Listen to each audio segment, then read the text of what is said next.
नमस्कार दोस्तों, स्वागत है आप सभी का स्टडी विद 87 यूट्यूब चैनल पर। और हम लोग यूपी SSSC से संबंधित यूपी PET पैट की सीरीज़ चला रहे हैं। इस यूपी पैट की आज यह 8वीं वीडियो है।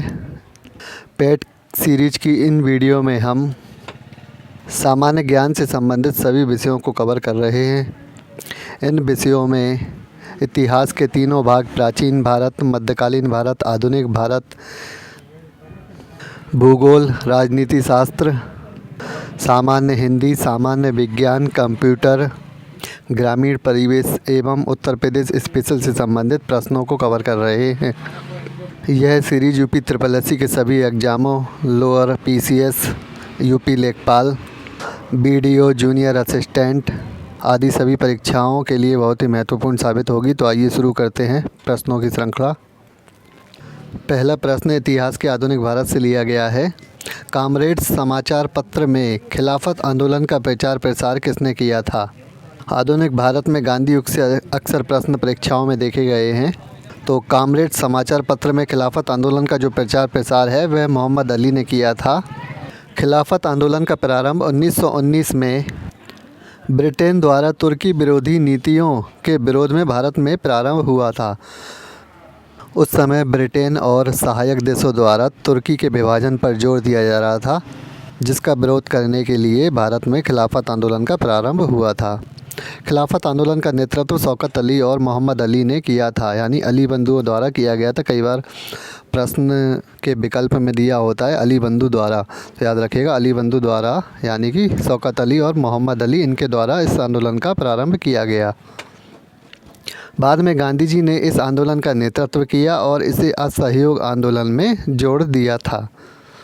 PCS में पहले प्रश्न पूछा गया है कि खिलाफत आंदोलन का जुड़वा आंदोलन किसे कहा जाता है? तो याद रखिएगा असहयोग आंदोलन, क्योंकि असहयोग आंदोलन में खिलाफत आंदोलन को जोड़ दिया गया था। चलिए देखते हैं अगला प्रश्न। सामान्य हिंदी पर आधारित है। इस प्रकार के प्रश्न अक्सर परीक्षाओं में देखे गए हैं। हिंदी के महत्वपूर्ण विषय चैप्टर वर्ण से यह प्रश्न लिया गया है। ह्रस्व स्वर कौन से वर्ण होते हैं? तो याद रखिएगा छोटा आ, छोटी ई, छोटा ऊ और ऋग, ये सभी ह्रस्व स्वर होते हैं। जिन वर्णों के उच्चारण में कम समय लगता है ह्रस्व स्वर कहलाते हैं, जबकि जिन वर्णों के उच्चारण में अधिक समय लगता है वह दीर्घ स्वर कहलाते हैं, जैसे बड़ा आ, बड़ी ई, बड़ा ऊ। और जो दो वर्णों से मिलकर बनते हैं, स्वर बनते हैं, वे संयुक्त स्वर कहलाते हैं, जैसे ए, आए, ओ, औ। तो इन तीनों प्रकार के स्वरों पर प्रश्न बनता है। तीनों के विषय में याद रखिएगा। चलिए देखते हैं अगला प्रश्न। बहुत ही महत्वपूर्ण प्रश्न है, भूगोल और पर्यावरण से संबंधित।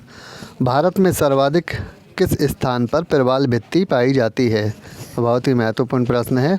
अंडमान द्वीप समूह में सर्वाधिक प्रवाल भित्ति पाई जाती है भारत में 4 स्थानों पर प्रवाल भित्ति पाई जाती है, जिनमें मन्नार की खाड़ी, कच्छ की खाड़ी, लक्षद्वीप और अंडमान शामिल हैं। अंडमान में सर्वाधिक प्रवाल भित्ति पाई जाती है, जबकि सबसे कम प्रवाल भित्ति कच्छ की खाड़ी में पाई जाती है। तो दोनों बातें याद रखिएगा। विश्व में ऑस्ट्रेलिया के कोरल सागर में सबसे बड़ी प्रवाल भित्ति पाई जाती है, जिसे ग्रेट बैरियर रीफ कहा जाता है। इसके विषय में आपने सुना भी होगा, ग्रेट बैरियर रीफ पर अक्सर प्रश्न पूछे जाते हैं। तो याद रखिएगा ऑस्ट्रेलिया के कोरल सागर में यह पाई जाती है और विश्व की सबसे बड़ी प्रवाल भित्ति यही है। अगला प्रश्न सामान्य विज्ञान पर आधारित है। 1 ग्राम वसा के ऑक्सीकरण से कितनी किलो कैलोरी उत्पन्न होती है? तो याद रखिएगा 9.2 किलो कैलोरी उत्पन्न होती है 1 ग्राम वसा के ऑक्सीकरण से। सभी पोषक पदार्थों में सर्वाधिक ऊर्जा वसा के ऑक्सीकरण से निकलती है, जबकि मानव शरीर में सर्वाधिक ऊर्जा कार्बोहाइड्रेट से मिलती है। इन पोषक तत्वों पर अक्सर प्रश्न पूछे जाते हैं परीक्षाओं में, तो याद रखिएगा। वैसे तो वसा के ऑक्सीकरण से सर्वाधिक ऊर्जा निकलती है, परंतु मानव शरीर को सर्वाधिक ऊर्जा कार्बोहाइड्रेट देता है। 1 ग्राम कार्बोहाइड्रेट से 4.2 किलो कैलोरी प्राप्त होती है। 1 ग्राम प्रोटीन से 4.1 किलो कैलोरी प्राप्त होती है। तो ये सभी महत्वपूर्ण पॉइंट हैं, याद रखिएगा। चलिए देखते हैं अगला प्रश्न। पितृहंता वंश किस वंश को कहा जाता है? तो इतिहास के प्राचीन काल से संबंधित महत्वपूर्ण प्रश्न है। हर्यक वंश को पितृहंता वंश कहा जाता है। इसमें जो भी शासक हुए हैं वे सभी अपने पिता की हत्या करके गद्दी पे बैठे हैं, इस वजह से इसको पितृहंता वंश कहा जाता है। हर्यक वंश का संस्थापक बिंबिसार था। इसने महात्मा बुद्ध को बेलुवन नामक उद्यान दिया था। बहुत ही महत्वपूर्ण पॉइंट है। और इसके अलावा एक बात और भी है कि बिंबिसार के दरबार में जो राज्य वैद्य था जीवक, उसने महात्मा बुद्ध की सेवा में इसे भेजा था। कई बार इस प्रकार से प्रश्न पूछा जाता है कि जीवक किस शासक के दरबार में था, तो याद रखिएगा हर्यक वंश के शासक बिंबिसार के दरबार में था और महात्मा बुद्ध की सेवा के लिए बिंबिसार ने जीवक को भेजा था। अजातशत्रु ने अपने पिता बिंबिसार की हत्या कर गद्दी हासिल की थी और अजातशत्रु की हत्या उसके पुत्र उदयन ने की थी। कई जगह उदयन भी लिखा होता है, तो याद रखिएगा। अगला प्रश्न उत्तर प्रदेश स्पेशल से संबंधित है।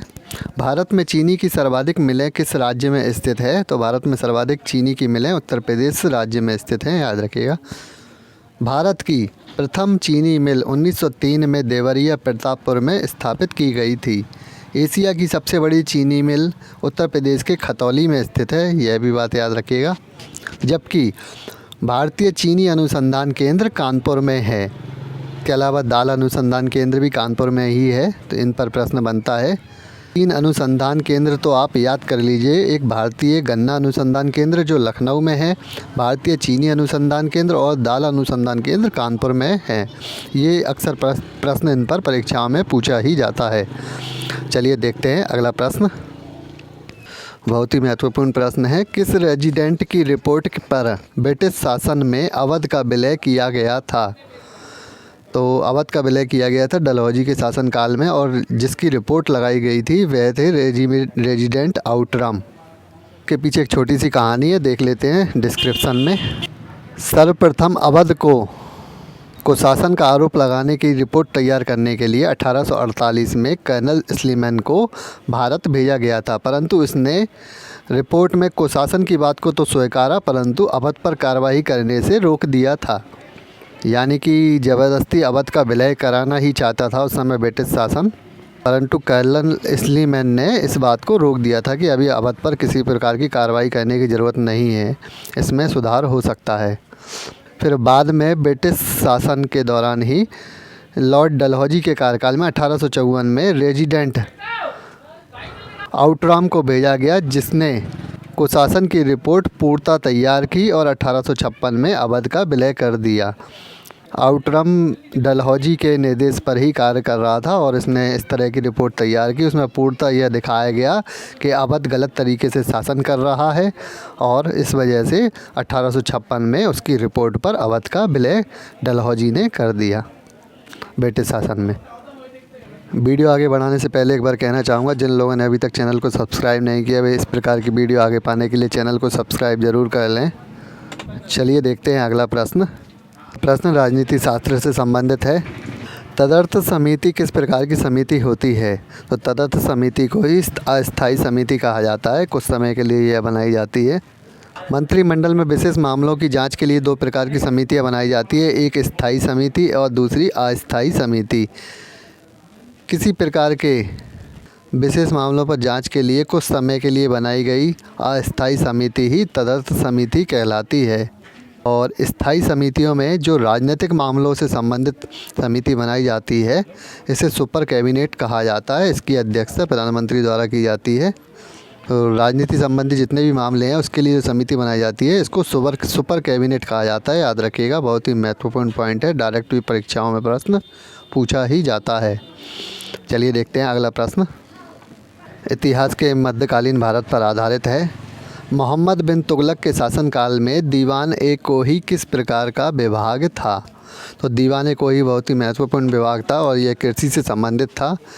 इसमें मोहम्मद बिन तुगलक के समय में कृषि से संबंधित जानकारी लोगों को दी जाती थी, उनसे कृषि में उपज बढ़ाने के लिए विभिन्न प्रकार के कार्य कराए जाते थे। तो देख लेते हैं। दीवाने को ही एक कृषि से संबंधित विभाग था। इसके अंतर्गत फसल चक्र के अनुसार खेती भी कराई गई है। फसल चक्र क्या होता है आप लोगों को जानकारी होगी। पीछे मैं जो हमारी ग्राम समाज और विकास की क्लास चल रही है उसमें हमने फसल चक्र के विषय में जानकारी दी है। फिर भी एक बार आप लोगों को बता देता हूँ कि एक ही वर्ष में मौसम के अनुसार क्रम बाई क्रम की गई खेती फसल चक्र कहलाती है। जैसे सर्दियों में गेहूं की खेती कर ली, उसके बाद गर्मी आई तो चावल की खेती कर ली। इस प्रकार से एक ही ज़मीन पर समय बाई समय अलग अलग खेती करना एक ही वर्ष में फसल चक्र कहलाता है। चलिए आगे देख लेते हैं मोहम्मद बिन तुगलक के बारे में। अफ्रीका मोरक्को यात्री इब्न बतूता मोहम्मद बिन तुगलक के काल में ही भारत आया था और इसने रेहला नामक पुस्तक भी लिखी थी।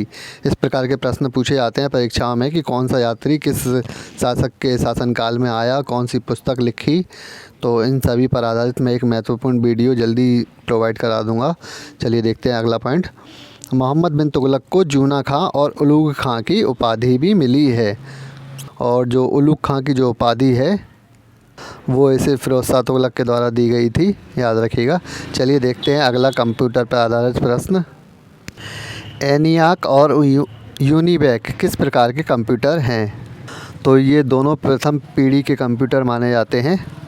यूनिवैक पहला व्यावसायिक कंप्यूटर था। इस मशीन का विकास वैज्ञानिक एवं सैन्य सुरक्षा उपयोग के लिए किया गया था। इसमें निर्वात अथवा वैक्यूम का उपयोग किया जाता है। प्रश्न इस प्रकार से पूछा भी जाता है कि प्रथम पीढ़ी के जो कंप्यूटर हैं उनमें किसका उपयोग किया जाता है, तो निर्वात अथवा वैक्यूम का उपयोग किया जाता है। और ये यूनिवैक और जो एनायक हैं ये इसी के एक प्रकार हैं प्रथम पीढ़ी के कंप्यूटर के। आगे देखते हैं। यह आकार में बड़े होते हैं और अधिक ऊष्मा उत्पन्न करने वाले कंप्यूटर थे। इस कंप्यूटर में सारी सूचनाएं और निर्देश 0 व 1 के रूप में संग्रहित होती है। तो ये कुछ महत्वपूर्ण पॉइंट है। इस प्रकार से प्रश्न पूछे जाते हैं। SSC के एग्ज़ाम में भी ज़्यादातर यही प्रश्न पूछे जाते हैं। और यूपी लेखपाल की जो वैकेंसी आने वाली है उसको यानी उसमें अगर भाग लेना चाहते हैं तो उसके लिए आपको SSC क्वालिफ़ाई होना आवश्यक है। जिन लोगों ने SSC नहीं किया वे SSC ज़रूर कर लें।